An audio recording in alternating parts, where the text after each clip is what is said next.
Assalamualaikum dan selamat sejahtera. Selamat petang. Okey, hari ini saya nak bagi jawapan kepada teka-teki saya 2 hari lepas. Yang mana teka-teki tu enjin 2000cc 4 silinder. Jadi setiap satu silinder berkapasiti 500cc. Macam mana nak masukkan kuantiti udara dan campuran kuantiti udara dan petrol lebih daripada 500cc ke dalam silinder 500cc tanpa sebarang pendesak. Pendesak ni turbo, supercharger, kompresor. Okay, dia normal aspirated punya engine. Okay. Jadi siapa yang rasa nak jawab tu, hentikan dulu video ni dan fikirkan dulu jawapan, research dulu, carilah jawapan yang mana boleh cari. Lepas tu sambung balik video ni dan kita tengok jawapan daripada saya. Okey, soalan tu ada memberi sedikit tips. Tips dia, benda ni sebenarnya dah wujud, ada pada banyak kereta. Okey, contoh kereta berkapasiti 1300cc. Dia dah ada pakai sistem ni. Memang dah diguna pakai secara menyeluruh. Jadi biarpun enjin tu 1300cc, maksimum udara yang disedot masuk ke dalam enjin melebihi 1300cc. Sistem tu dah ada. Okey, yang mana yang rasa nak jawab, stop dulu video ni. Okey, research dulu ataupun cari dulu jawapan dan bandingkan dengan jawapan saya. Okey. Alright, dah dapat jawapan? Jom bandingkan dengan jawapan saya. Nak lebih jelas, saya kena lukis dekat whiteboard. Okey. Alright, mana? Okey. Ini adalah kerata rentas enjin ya. Kita bagi silinder head. Kita bagi silinder. Oh, panjang silinder dia. Okay, kita bagi crankshaft. Crankshaft tu dah. Macam tu. Lebih kurang lah. Okay, cramping kat bawah. Crankshaft kat atas. Okay, cramping kat bawah. Okay, akan ada intake port. Dan valve. Okay, kita akan ada exhaust. Dan valve. Minta maaf lah, gambar buruk sikit. Inilah, okey, kita ada piston lah, mesti kena ada piston. Lebih kurang macam tu.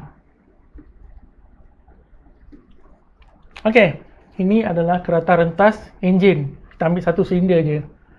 Jadi enjin ni berkapasiti 500cc. cc, cubic sentimeter ataupun kalau bahasa Melayunya sentimeter padu lah. Okey.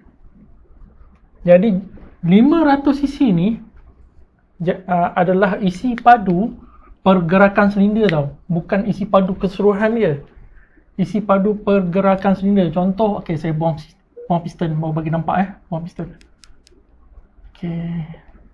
Pergerakan piston daripada sini TDC, top dead center. Maksudnya kedudukan piston paling tinggi.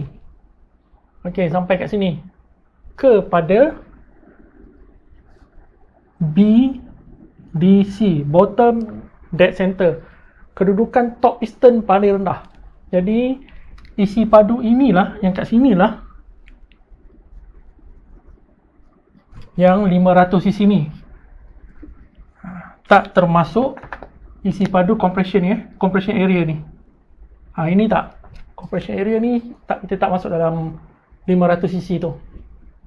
Jumlah pergerakan piston, isi padu lah. Isi padu silinder daripada piston paling tinggi ke piston paling rendah. Ini 500cc. Okay, compression area kita letak tepi. Sebab dia tak termasuk dalam isi padu. Okay. Macam mana nak masukkan udara dan petrol melebihi 500cc ke dalam ni. Benda ni dah ada, boleh tengok kereta masing-masing dah ada sebenarnya. Kalau kereta barulah macam saya pakai kereta lama yang masih menggunakan sistem karburator, saya rasa tak ada. Mungkin ada, mungkin tak ada. Okey, macam ni cara dia. Sewaktu saya potong kat sini lah bagi jelas sikit. Sewaktu lejang intake atau lejang masukkan, valve intake akan terbuka. Okey, valve intake akan terbuka dan campuran udara dan petrol akan masuk. Okey, ini pengenalan je dulu untuk intake stroke. Okey, sewaktu piston tengah turun, udara akan masuk. Jadi bila piston berhenti kat bawah ni, piston berhenti kat bawah ni, udara akan masuk dan penuh lah ruang 500cc ni. Okey, ruang ni akan dipenuhi oleh udara. Jadi macam mana kita nak masukkan lagi udara ke dalam ni tanpa pendesak? Okey, dia menggunakan konsep velocity dan momentum. Okey, velocity dan momentum, dan juga dengan valve timing. Okey, valve timing kalau korang perasan, sewaktu piston berada pada bottom dead center, piston duduk paling bawah ni. Okey, okey. Sewaktu piston paling bawah, connecting rod dia duduk kat sini. Okey, valve intake belum lagi tertutup, masih lagi terbuka. Dia akan tertutup sewaktu crankshaft ni berada pada lebih kurang 30 darjah. Lebih kurang mengikut setup kereta, ada yang tutup lagi lambat, ada yang tutup lagi cepat. Okey, jadi lebih kurang nilai dia 20 ke 30 darjah. Jadi sewaktu piston berada pada kedudukan bawah sekali, valve intake masih lagi terbuka. Okey, itu satu. Yang kedua adalah runner. Ini runner daripada, okey, ini cylinder head. Kita ada kat sini lah, contoh kat sini. Ini adalah start daripada sini adalah intake manifold.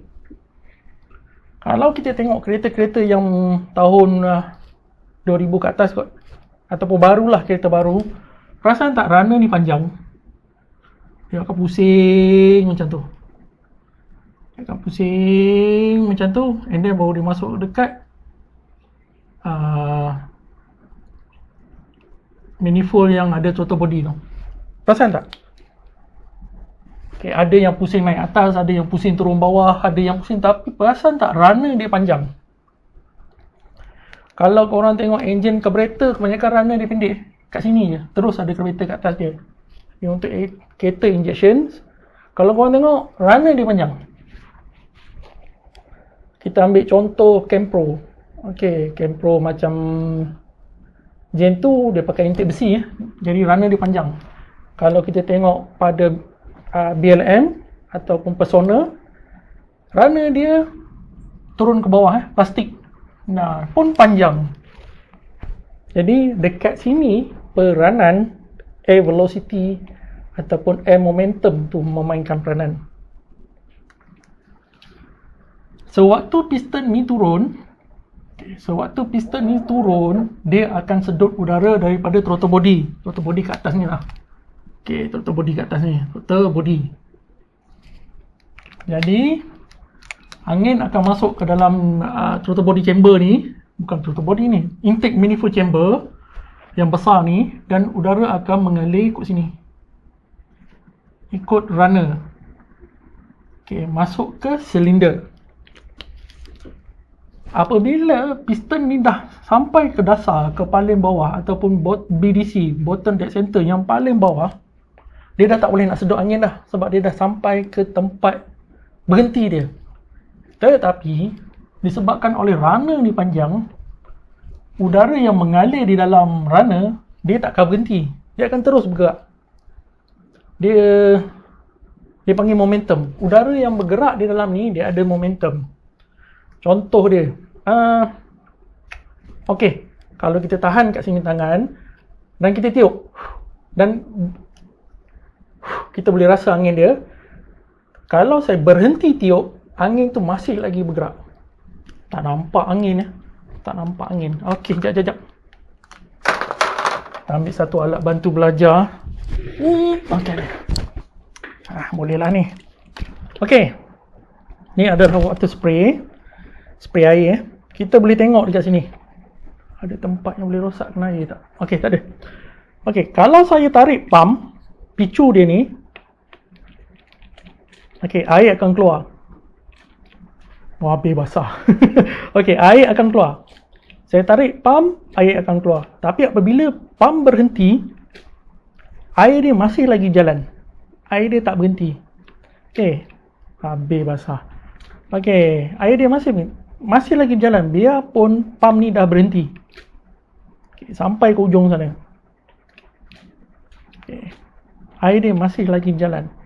Itu yang kita panggil sebagai momentum ataupun velocity. Velocity ni kelajuan. Tapi setiap benda yang bergerak, dia akan ada momentum ataupun kinetic energy. Jadi, berbalik pada gambar ni tadi. Sewaktu piston ni dah berada pada kedudukan bawah, paling bawah, yang mana dia dah berhenti.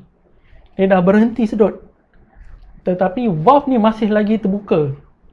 Dan udara di dalam runner ni, dalam runner ni masih lagi bergerak. Jadi, dia akan masuk juga ke dalam ni. Dia akan masuk juga selagi valve ni tak tutup. Sebab momentum dia ni besar sebab piston gerak laju. Jadi momentum dia, angin ni laju. Jadi dia akan masuk. Biarpun dia dah penuh dalam ni 500 cc, udara ni boleh dimampatkan. Dia panggil compressible. Maksudnya boleh dimampatkan. Jadi udara yang berada dalam runner ni akan paksa juga masuk dan dia akan termampat sedikit di dalam ni. Di dalam silinder. Dia akan termampat sedikit di dalam silinder. Dan apabila crankshaft ni dah berpusing lebih kurang 20-30 degree, piston baru nak start naik. Valve ni dah tertutup. Valve ni pun akan tertutup.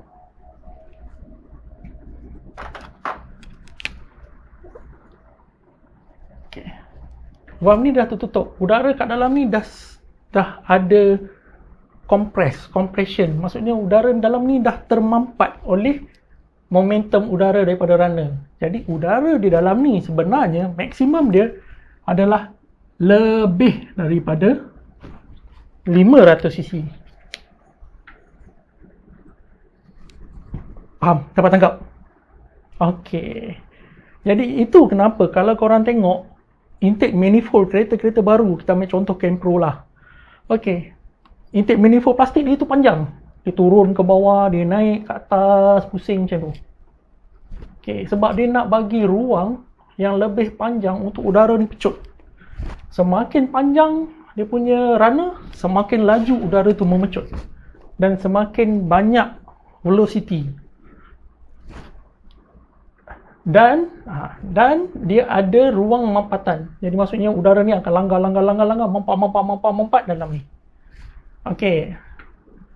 Tapi ni yang tak best ni. Runner yang panjang dia akan ada downside, dia akan ada kekurangan. Maximum velocity. Maksud dia saiz pipe ni dia akan ada satu limit untuk velocity angin boleh lalu. Kelajuan angin ataupun isi padu angin yang boleh lalu ikut sini akan terhad. Jadi benda ni akan ada limit. Oleh sebab itu, kalau korang perasan, runner baru ataupun kita panggil dia sebagai intake manifold baru, dia ada satu sistem VIS, Variable Intake System, ataupun kita boleh panggil dia sebagai AIFM untuk Campro, ataupun Toyota panggil apa? Short runner dan long runner. Maksudnya dia ada runner panjang, ada runner pendek. Design dia macam ni. Dia akan ada runner yang panjang dan dia akan ada runner yang pendek. Okey, jadi dia akan ada lah butterfly kat sini, ada yang pakai butterfly kat sini, ada yang pakai flap, ada yang pakai apa-apalah kat sini supaya runner ni boleh berubah arah. Sama ada nak pakai long runner ataupun nak pakai short runner. Okey, VIS ni ada pada banyak kereta. Kalau yang biasa kita jumpa, Campro ada pakai, Perdana V6 ada pakai, Toyota pun ada banyak yang pakai. Honda ada, Honda City tak ada. Honda City tak ada. Honda Accord tak ada. Jadi ada banyak kereta. Ada kereta yang ada. Okey. Jadi apabila udara yang melalui long runner ni sudah start ada rintangan, choking. Okey. Short runner ni akan terbuka. Okey, short runner ni akan terbuka. Jadi udara akan melalui short runner. Okay, dia takkan lalu dah ikut long runner ni. Sebab long runner ni dah sampai limit velocity dia. Dah sampai limit aliran udara. Aliran udara tak boleh nak pergi lebih lagi dah daripada tu. Jadi short runner ni akan dibuka. Dan short runner ni biasanya diameter dia lebih besar berbanding long runner. Jadi untuk high revving, udara akan dapat dibekalkan dengan lebih banyak ke dalam enjin. Jadi pada waktu ni akan timbul soalan pula, masih ada lagi ke kuantiti udara yang masuk melebihi 500cc? Ya, masih ada. Sebab sewaktu menggunakan short runner, RPM enjin adalah melebihi biasanya melebihi 4000. Okey, melebihi 4000. Jadi intake stroke ni akan ada 2000 kali seminit. Jadi piston ni gerak memang sangat laju. Jadi udara dalam ni pun akan bergerak sangat laju. Biarpun dia runner dia pendek, tapi kelajuan udara dia tinggi. Jadi apabila valve buka, valve intake terbuka, piston dah berhenti kat bawah, velocity yang laju ni akan tetap menterjah masuk. Menterjah masuk menyebabkan kuantiti angin yang masuk ke dalam silinder melebihi saiz silinder. 500cc tu akan lebih. Alright, korang nak tengok senang. Korang buka kereta-kereta yang mana yang ada kereta Campro lah, senang. Kita buka kereta Campro, tengok runner dia panjang. Dan yang mana yang pakai intake manifold besi, korang tak adalah short runner, korang akan ada long runner saja. Tapi yang mana pakai intake plastik, dalam dia akan ada macam PLM, Sona, apa lagi ada yang pakai intake plastik, CPS, Exora. Okey, korang akan ada short runner dan long runner. Jadi inilah jawapan dia, macam mana enjin tu memasukkan atau membekalkan atau memberi lebih udara masuk ke dalam silinder melebihi saiz silinder, melebihi saiz isi padu silinder. Right? Ini untuk kereta baru je. Kereta-kereta lama yang pakai model carburetor tak ada, sebab runner dia terlalu pendek dan runner dia tak sama panjang. Sebab dia pakai Y-types. Jadi kalau korang ada kereta Wira 1.3, Wira 1.5 carburetor dan Wira 1.3, Wira 1.5 injection, korang boleh tengok perbezaan performance dia. Perbezaan performance tu bukan disebabkan oleh injector, bukan disebabkan oleh saiz throttle body, boleh disebabkan oleh benda lain, tapi disebabkan oleh ni. Enjin 1500cc, 4 silinder, tapi udara yang masuk ke dalam dia lebih daripada 1500cc. Itu kenapa enjin injections, Wira injections 1.5, power dia lebih sikit daripada Wira 1.5 carburetor. Tak banyak, tapi ada beza. Inilah teknologi dia. Alright, harap dapatlah sedikit sebanyak info baru daripada kuis saya, teka-teki saya ni. Jadi lain kali mungkin akan ada teka-teki baru. Kita tengok. Okay.